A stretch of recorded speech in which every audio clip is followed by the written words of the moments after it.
घंटे के अंदर, 24 घंटे भी नहीं बचे, रात को 1:30 बजे आपने डिसाइड किया और शाम के सुबह की बधाई पाठ है। मैं इसलिए वीडियो बनवा रहा हूँ कि वीडियो मेरे आपने नेट पे, यूट्यूब, फेसबुक, व्हाट्सएप पे सब पे देखते रहते हैं। कभी दिनेश भारती टाइप करोगे तो बहुत सारे वीडियो मिल जाएंगे। मुझे आखिरी में इसलिए खड़ा करा कि आपने देखा होगा कि अपन के आप सब ग्रामीण परिवेश में रहते हैं, जब अपन बोरिंग कराते हैं तो शुरू में क्या निकलता है? धूल मिट्टी, फिर पत्थर निकलते हैं, फिर मालागार निकलती है, सबसे आखिरी पानी निकलता है, और नीचे जाते तो और शुद्ध पानी निकलता है। तो अभी तक क्या निकल गया है? मालागार, वाटे वाटे सब निकल गए हैं। अब अपन आखिरी में खड़े हुए हैं तो शुद्ध पानी निकलेगा। मुझे बुद्धि जो श्रोता बैठे हैं, देखिए पूरी पंक्ति में देख रहा हूँ। अच्छा, जो देखने आए तो चले गए। बहुत सारी महिलाएं, उनको पता ही नहीं जयललिता क्या है, मनमोहन जी कौन है, उनको तो मालूम है कि चलो यहाँ पे कोई कार्यक्रम हो रहा, आ गई थी। लेकिन बहुत बढ़िया कवि सम्मेलन चल रहा है, बधाई के पात्र हैं आप। इस छोटे से गांव में इतना बड़ा कवि सम्मेलन हो जाना, ये निश्चित ही अपने आप में ऐतिहासिक है। मैं अक्सर बड़े शहरों का कवि सम्मेलन पढ़ने का आदी रहा हूँ। इंदौर रहा, इंदौर मेरा ऑफिस है, ये देख लिया आपने, जहाँ फिल्में बनती है, एड फिल्म बनाता हूँ। बहन संध्याएं बड़े बड़े स्तर पर होती है, कवि सम्मेलन बड़े बड़े स्तर पर होते हैं। एक साथ 10 कवि सम्मेलन मेरे चलते रहते हैं। एक टीम मैंने अगर यहाँ लगा रखी है तो 10 जगह और टीम भी काम कर रही है। बस ये कहीं ना कहीं नेटवर्क है, आप लोगों का प्यार है, आप लोग सम्मान देते हो। तो जावरा से ये हमने इंदौर ऑफिस शिफ्ट कर दिया है। आप कभी भी इस ऑफिस पे आए और जब भी आपको कोई अच्छी सी बड़े कार्यक्रम की आवश्यकता लगे तो याद करें, इसको नंबर को नोट करें। मैं बिना किसी भूमिका के, आदरणीय श्रद्धेय टीआई साहब बैठे हैं, मैं उनका सम्मान में कुछ रचनाएं पढ़ना चाहता हूँ। अच्छी अच्छी रचनाएं, कल भी मैंने पढ़ी, लेकिन कुछ और चेंज करूंगा। जब रतलाम की घटना हो गई तो मैंने जावरा में पहली बार, जब मैं जावरा उस समय रहता था, तो मैंने 6 दिसंबर की घटना के बाद पहली बार कर्फ्यू का अनुभव किया कि कर्फ्यू क्या होता है। वो जावरा जैसे छोटे से जगह शहर में 10 दिन तक घर में रहना पड़ा। उस दौरान 10 पंक्तियां लिखने में आ गई। वो पंक्तियां सर इतनी फेमस हुई कि कई बड़े बड़े राजनेता अपने शब्दों में लिखते हैं। एक सांप्रदायिक सौहार्द की रचना है,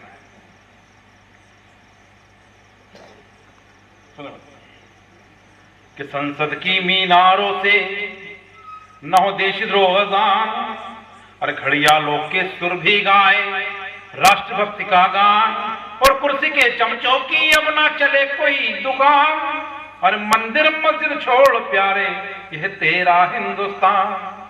संसद की गलियारों से, देखिए प्रतीक चिन्ह लिए मैं दोनों धर्मों के, कि गुंबद और मीनारों की टक्कर पे क्यों मरते हैं, अरे बाबर के कुकर मुंह पर क्यों भारतवासी लड़ते हैं। कि गुंबद और मीनारों की टक्कर पे क्यों मरते हैं, अरे बाबर के कुकर मुंह पर क्यों भारतवासी लड़ते हैं। अरे करे कोई और भरे कोई, रोको ये अभियान, मंदिर मस्जिद छोड़ प्यारे यह तेरा हिंदुस्तान। और देखिए कि बजे कृष्ण की बंसी तो गाए है रसखान, वो रखे उपवास और मैं मानू रमजान। दोनों की है राहें फिर क्यों है सब अनजान, मंदिर मस्जिद छोड़ प्यारे यह तेरा हिंदुस्तान। और देखिए अंतिम मंत्र, दोनों धर्मों के प्रतीक चिन्ह, जिनपे आपने दिग्गी राजा को कई बार अपने उद्बोधन में सुना होगा। वो नाम लेके बोलते हैं कि भारती जी की 4 पंक्तियां, और फिर अपना उद्बोधन प्रारंभ करते हैं। तब लगता है कि कविताएं सार्थक हो जाती है। जब इस तरह के बड़े नेता आदरणीय गौर साहब भी पढ़ते हैं, सुनिए कि अजान आरती छोड़ बैठे कई मुल्ले और यहाँ पंडित, अरे कई मीनारे गुंबद भी है वर्षों से या खंडित। कि अजान आरती छोड़ बैठे कई मुल्ले और यहाँ पंडित, अरे कई मीनारे गुंबद भी है वर्षों से या खंडित। अरे करो वहां पर प्रार्थना और पढ़ो वहां अजान, मंदिर मस्जिद छोड़ प्यारे ये तेरा हिंदुस्तान। कि संसद की मीनारों से न हो देशद्रोह गान, और घड़िया लोग के सुर भी गाए राष्ट्रभक्ति का गान, और कुर्सी के चमचों की अब ना चले कोई दुकान, मंदिर मस्जिद छोड़ प्यारे ये तेरा हिंदुस्तान। और साथियों, ये सांप्रदायिक सौहार्द पर चूंकि रतलाम में घटना हुई और ये बात याद आ गई, और पंक्तियां मेरा नाम दिनेश भारती, लेकिन लोगों ने मेरा नाम रख दिया तिरंगा भारती। तिरंगा रचना जो उमा भारती तिरंगा लेके निकलती है, तो मेरी रचना का जन्म हुआ लेकिन मेरी रचना में न कोई बीजेपी न कांग्रेस, किसी का कोई वर्णन नहीं, शुद्ध एक राष्ट्रीय गीत है। गीत की भूमिका केवल इतनी सी है कि जापान जैसे देश में एक घर में दो हट्टे कट्टे नामी चोर हथियारों से लैस हो गए, एक घर में चोरी करने घुस जाते हैं। वो चोरी करने के अंदर घुस गए, वहां जो एक बुजुर्ग था, क्योंकि जापान टेक्नोलॉजी में बहुत आगे है, अब वो उन चोरों को कैसे पकड़े। वो देख लिया कि दो चोर आए हैं, इनके हाथों में हथियार भी है, चोरी करेंगे, अगर मैं जल्द जाऊंगा जैसे मुझे मार डालेंगे। तो उसने क्या करा, धीरे से सोते सोते ही अपने लैपटॉप को सेट किया। उस लैपटॉप को सेट करते उसका देश अपने देश की राष्ट्रीय धुन बजा दी, और जैसी राष्ट्रीय धुन बजी वो दोनों चोर सावधान की मुद्रा में खड़े हुए। और जब दोनों चोर सावधान की मुद्रा में खड़े हुए तो वो आराम से बुजुर्ग दम उठा, उसे दोनों को दो अच्छा खासा बांध दिया और सुबह हेड साहब के हवाले कर दिया, परमार साहब के, और परमार साहब ने चालान पेश कर दिया। चलिए जज के सामने। अब जज के सामने जब गए तो दोनों चोर एक कटघरे में खड़े हैं, मालिक दूसरे कटघरे में खड़ा है। तो पूरा किस्सा सुना उनने, तो हुआ क्या, तो पूरा बताया ऐसा हुआ था। तो जज साहब ने निर्णय दिया कि ये जो दोनों चोर हैं इनको तो 5-5 हज़ार का इनाम दे दो और इसको 5 महीने की जेल दे दो मालिक को। तो मालिक गिड़गड़ाने लगा, निर्णय साहब एक तो इनामी चोर थे, इनको मैंने पकड़ा, आपने इनाम मुझे देने के बजाय इनको दे दिया। तो जज साहब का फैसला था कि इन दोनों में कम से कम इतनी राष्ट्रीयता तो बची है कि जब अपने देश की राष्ट्रीय धुन बजती है तो सावधान की मुद्रा में खड़ा हो जाना चाहिए। इसलिए मैं चाहता हूं उन दोनों चोरों की इस भावना के सम्मान में जोरदार ताली बजाएं ताकि मैं अपनी कविता को सहारा दूं। तिरंगा तिरंगा वो प्यारा तिरंगा, भारत की आन बान और शान तिरंगा, तिरंगा तिरंगा। मैं सबसे निवेदन भी करूंगी जिनके पास अच्छे से मोबाइल हो, जो लगता है कि कहीं कैसेट जैसे आप लोग इस गीत को कहीं YouTube पे ले सकते हैं, कहीं उधर से उतार सकते हैं, लेकिन एक प्रत्यक्ष आपको अगर कुछ सुनने को मिल रहा है आप चाहे तो उसको नोट करें, आने वाली पीढ़ी को इसको तैयार करवाएं। तिरंगा तिरंगा वो प्यारा तिरंगा, भारत की आन बान और शान तिरंगा, कि फहराएंगे इसे हम मंदिर के कलश पर, लहराएंगे इसे हम मस्जिद मीनार पर, कि थाम के खड़े हैं गुरुद्वार पे सरदार, तिरंगा लेके जान बोला जय हिंद जयकार। तो नौजवान की शान है लहराता तिरंगा, मजहबी तूफान से बचाता तिरंगा, अरे प्यार का संदेश है ये प्यारा तिरंगा, भारत की आन बान और शान तिरंगा, भारत की आन बान और शान तिरंगा। देखिए कि बरसों में हमने पाई है आजादी की गुलाल, बहनों ने खोए भाई, माओ ने खोए लाल, अब इसकी शान में हम जान लेंगे, रक्त बीज लेके दुश्मन से लड़ेंगे, कि धड़कनों में बसता है भारत का तिरंगा, राष्ट्रवाद प्रेम गीत गाता तिरंगा, संसार में सिर मोर है प्यारा तिरंगा, भारत की आन बान और शान तिरंगा, भारत की आन बान। और देखिए कई बंद है, लेकिन मैं अंतिम बंद देना चाहता हूं, शेखर जी सुनिए कि हिमालयों की चोटी पे लहराया तिरंगा, अरे अंतरिक्ष में गाया गीत गान तिरंगा, कि स्वाभिमान का प्रतीक भारत का तिरंगा, दुनिया को झुकाता रहा ये देश तिरंगा, तो खून की होली ना बम चाहिए, तो खून की होली ना बम चाहिए, अरे इंच इंच भूमि पर तिरंगा चाहिए, वो हाथ काट देंगे जो झुकाए तिरंगा, भारत की आन बान और शान तिरंगा, भारत की आन बान और शान तिरंगा।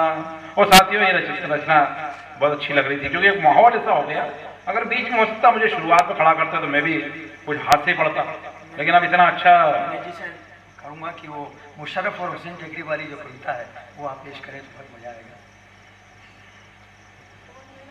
डॉक्टर साहब मेरा प्रयास ये रहता है कि मैं बहुत कम रिपीट कर पाता हूँ, लेकिन आपने निवेदन किया है तो मैं देखिए अपन चूंकि जावरा के रहने वाले हैं, अभी मोदी जी कहाँ हैं, अमेरिका में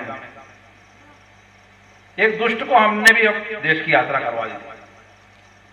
बहुत दिनों पहले, आप लोग सब बुद्धिजीवी श्रोता बैठे हैं, अब तो जो बच्चे बचे नहीं है, 5-7 साल पहले की बात है। अटल जी ने, हमने अटल जी को बहुत मना किया कि इस मुशर्रफ को भारत में मत बुलाओ, लेकिन चूंकि एक राजनयिक यात्रा थी, उनको बुलाया गया तो यात्रा फेल हुई, बीच में ही चले गए, न अजमेर के दर्शन किए, खाली आज आगरा का ताजमहल दिखाया और चले गए। तो मेरा निवेदन था, तो डॉक्टर साहब मैंने उनको, वर्मा साहब, उनसे एक चिट्ठी लिखी और उनसे निवेदन किया, वो आपको अच्छा लगे तो मैं चाहता हूं, कहीं आपको लगता है पंक्ति में दम है तो आप, मैं नहीं कहूंगा कि आप ताली बजाएं, क्योंकि मुझे मालूम है आप सब शुद्ध होता है, अगर मेरा माल ओरिजिनल नकल है तो दिखेगा। मैं चाहता हूं जहां पर लगे पंक्तियों में कहीं ताकत है तो उस पंक्ति पे दाव दे। आप सुनिए क्यों उन्होंने चुन लिया शिखर वार्ता के लिए आगरा। हमने कहा हुजूर आप तो सीधे ले आओ जावरा। हमें मालूम है आगरा कई चीजें फेमस है, आगरा का ताजमहल, आगरा का घाघरा, आगरा का पेठा, आगरा का जूता और आगरा का पागलखाना। आपने मियां मुशर्रफ को आगरा का ताजमहल दिखाया, उनकी बेगम को आगरा का घाघरा भी पहनाया, दोनों मियां बीवी को आगरा का पेठा भी खिलाया, फिर भी शिखर वार्ता फेल हो गई। न तो आगरा के 2-4 जूते लगाए, ना आगरा का पागलखाना भर्ती किया, फिर भी यदि ना सुधरे तो ये आजमाओ, उन्हें सीधे जाओ हुसैन टेकरी पहुंचाओ। देखिए कविता भी यहां से प्रारंभ होती है, मैं यहां तक आगे जाऊंगा क्योंकि मैं यहाँ पे घूमे अच्छे नहीं सुना रहा हूं। माँ कहीं यूपी बिहार कहीं और कहीं होता तो मुझे बताना पड़ता कि जाओ के हुसैन टेकरी में क्या क्या होता है, लेकिन यहां तो लगभग सब जानते हैं क्या होता है। कि हम उन्हें, उनकी बेगम को रोजे पे रोज नहलाते, जंजीरों से बांधकर जालियां पकड़वाते, हर जुम्मे की हाजिरी से मियां मुशर्रफ के शरीर से लादेन को बुलाते, तो 5वें गुरुवार को ही लादेन का खात्मा हो जाता, क्योंकि मियां मुशर्रफ के शरीर में घुसा लादेन हाजिरी में खुद पता बताया जाता।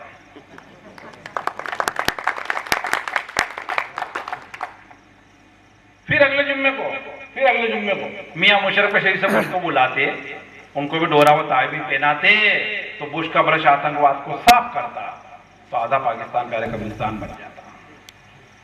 40वीं की चूल में मियां मुशर्रफ जो निकल जाते हैं हुसैन टेकरी की लाज होटल में, 5 जुम्मे जो रह जाते, तो आप ही बता बिना किराए के वापस कैसे जाते। वो 40वीं की चूल में मियां मुशर्रफ जो निकल जाते, तो दावा करता है भारतीय, दोनों मियां बीवी पूर्ण भारतीय हो जाते हैं।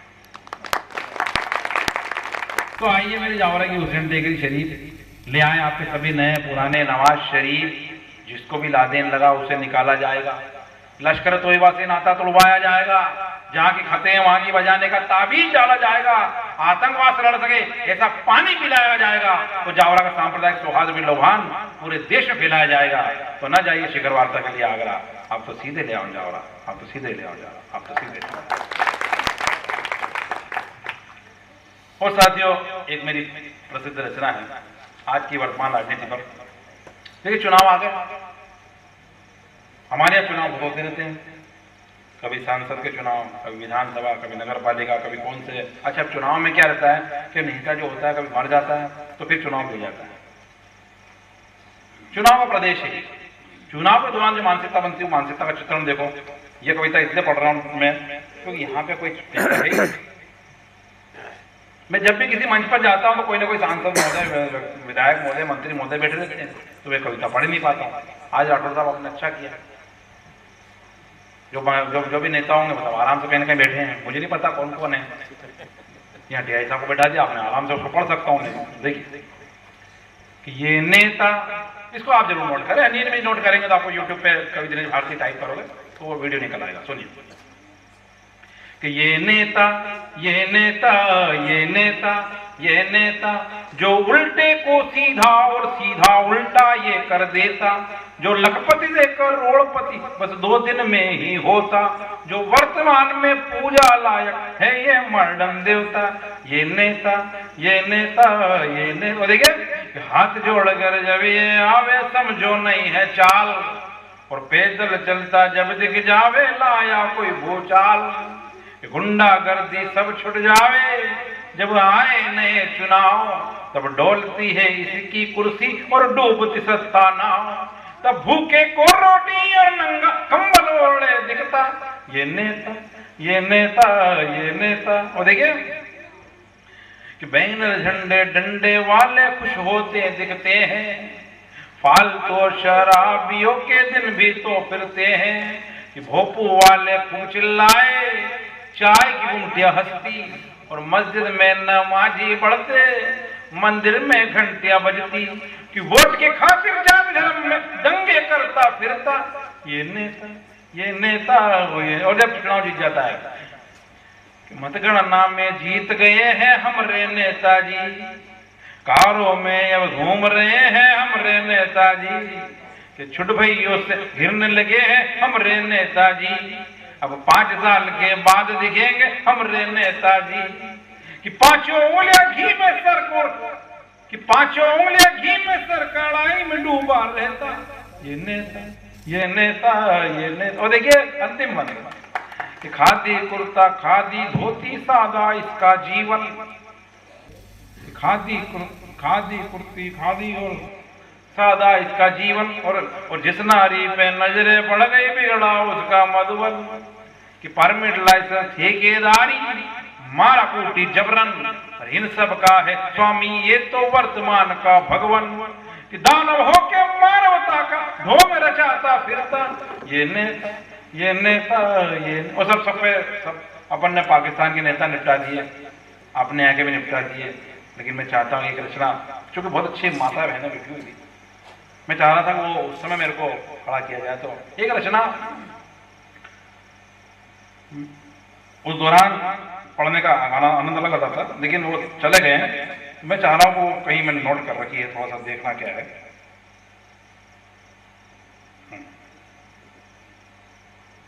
भाई हरीश जहाँ कहीं भी हो मंच पर आ जाओ। अज्ञा जी इसको जरूर आप धीरे से बढ़िया रिकॉर्डिंग करें, क्योंकि ये वाला यूट्यूब पे जाना है वीडियो। सुनिए। और भाई रामनारायण जी आपसे, राठौर साहब आपसे निवेदन है, आपके युवा साथियों से भी, कि आप परंपरा कायम रखें। आपने निश्चित ही 2014 में जो आयोजन किया है, मेरा प्रयास रहेगा कि देश भर के कवि हम ये प्रयास करेंगे पिछले 2014 छोटी सी जगह में भी आए। क्योंकि जब भी कोई देखते हैं, हम बताते हैं कि उनको यहाँ आना वहाँ आना, तो मैं कई बार बेवकूफ़ बना के लाना पड़ता है कि सर आपको रतलाम में पढ़ना है, सर आपको वहाँ जावरा में पढ़ना, रोडर में पढ़ना है। ये नहीं कह पाते हैं कि हम लिखनऊ रोला ने पिछले 14 ले जा रहे हैं। लेकिन इस मंच को इतना अपन भव्य कर देंगे धीरे धीरे कि पूरे देश भर के कवि चाहेंगे कि हम इस मंच को। और मैं चाहता हूँ इस बधाई के पात्र आप लोग रहेंगे, आपकी पूरी टीम रहेगी। मैं नहीं जानता कौन कौन है, लेकिन जो चेहरा देख रहा हूँ, क्योंकि टीआई साहब जब तक यहाँ है, मैं चाहता हूँ ये परंपरा कायम रहे। सुनिए, एक गीत है जो फिल्मों में आने वाला है। उस गीत की भूमिका क्या लिखती सी है, एक लड़की की शादी है और शादी होने वाली है, और ठीक एक दिन बाद उसकी बारात आ रही है। उस दौरान उसका पिता और वो क्या मानसिकता बनती है, उस मानसिकता का चित्रण देखिए आप। वो फिल्म में हो सकता है कि उसको क्या पता कैसे गाया जाएगा, कोई कैसे गाएगा, कौन सा कैसे संगीत देगा, लेकिन मैंने अपनी जो धुन बनाई वो धुन में सुना रहा हूँ। आदरणीय साहब सुनिए। हे रीत कैसी कैसी ये कैसे है बंधन, बाबुल की लाडली ने नए जोड़े हैं बंधन, बाबुल की लाडली ने नए जोड़े हैं बंधन। देखिए छम छम से बजते पायल और बजती चूड़ियां, संजा के गीत गाती संग सब सहेलियां, कि भाइयों के लाड़ में है उसकी मस्तियां, और राखी के बंधन पे मांगे भाई की खुशियां। कि मेहमान अब वो हो गई छूटा माता का आंगन, बाबुल की लाडली ने नए जोड़े हैं बंधन, बाबुल की लाडली ने नए जोड़े हैं बंधन। और देखिए कि कंच गुल्ली डंडे सब छूट रहे हैं, संगी सहेलियों के साथ छूट रहे हैं, कॉलेज और किताबें सब दूर हो रहे हैं, सलवार मिट्टी टाप साथ छूट रहे हैं। कि श्रृंगार ही बदल गया, बदले सारे ही बंधन, बाबुल की लाडली ने जोड़े हैं बंधन, बाबुल की लाड़। देखिए कि माँ बाप की मैं लाडली, अब कैसा हो सजन, न जाने प्रभु कैसा अब मेरा है वतन। साजन का प्यार ही हो अब सारा ये जीवन, धक धक सा दिल धड़कता याद आता है बचपन। कि दहलीज दहलीज लांद चल दी है, छूटा माता का आंगन, बाबुल की लाडली ने जोड़े हैं बंधन, बाबुल की। तो साथियों, वक्त नूर को बेनूर कर देता है, छोटे से जख्म को नासूर कर देता है। कौन चाहता है आपसे दूर रहना, पर वक्त सबको मजबूर कर देता है। इन सबके पास वक्त की कमी है, कल कहीं और कहीं हो सकते हैं। आज कहीं की यात्रा थी, कल कहीं और होंगे। मैडम का तो चूंकि कोई समय के निरस्त हो गया इसलिए वो आ चुकी है, वरना हमको आज बिना कवित्री के कोई समय करना पड़ता। लेकिन भाई आप सबकी भावना थी और टीम बन गई कि समेटो सितारों को बहुत दूर तक रात होगी, मुसाफिर हैं हम भी, मुसाफिर हो तुम भी, फिर कहीं मुलाकात होगी। आइए रामचंद्र जी राठौड़ साहब और इस कार्यक्रम का आपका आभार माने। मैं निवेदन कर रहा हूँ राठौड़ साहब को, आप आए या कोई भी अपना एक पदाधिकारी पधार जाए और आज के इस भव्य कार्यक्रम का मैं चाहता हूँ, बहुत शानदार कार्यक्रम हो चुका है, आप लोग बधाई के पात्र हैं। निश्चित ही आप 50,000 लाख रुपए भी यहाँ पर लगाते तो शायद ये कार्यक्रम नहीं होता, लेकिन अब कार्यक्रम बहुत बढ़िया हो गया है। मैं सर आप आ जाइए, आइए और इस कार्यक्रम का आपका आभार माने।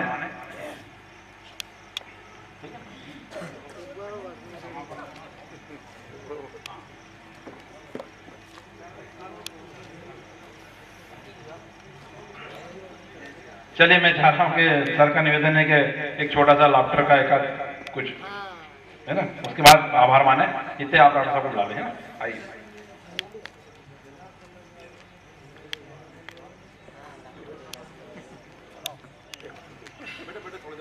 नींद आएगी तो मैं